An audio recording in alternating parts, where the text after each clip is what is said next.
Hi everyone, welcome back. In this episode, we take a look at stock categories.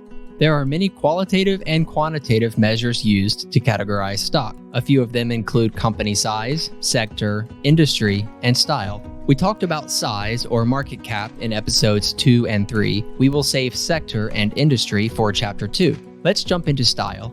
First, know that style builds on factors such as risk preference and orientation, as in growth versus value. For example, someone in her 20s may have a high risk tolerance and seek capital appreciation, meaning growth stocks are more appropriate. On the other hand, a person in retirement may be looking for more stable, low-risk assets that augment income in the form of dividends. The 3 stock styles introduced in this episode are value, growth, and income. Let's take a look at each style.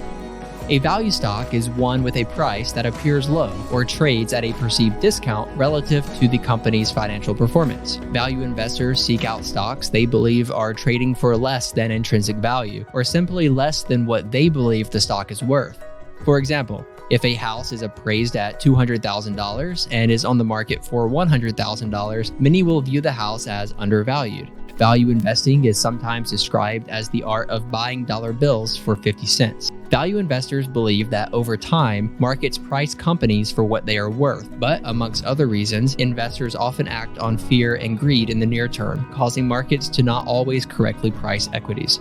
A growth stock is one whose revenue and net income are expected to grow at rates above the market average. Growth stocks often sell at levels far above intrinsic value, but at levels that one day could be considered cheap if growth rates are sustained. Growth investors do not necessarily seek out strong fundamentals or even profitability. They look for strong earnings growth and purchase stocks for the prospects of high rates of growth continuing. Growth stocks often do not pay dividends, but investors buy them in hopes of capital appreciation. Income stocks produce quarterly or monthly income in the form of dividends. Income stock investors generally seek reliable, steady income opposed to capital appreciation. In summary, we learned 3 stock styles: value, growth, and income. Think of value stocks as ones you buy on sale relative to the value indicated by a company's performance. Growth stocks have revenue and net income growth above the market average, and people buy them for the prospects of their continued growth at these levels. And income stocks pay shareholders income in the form of dividends.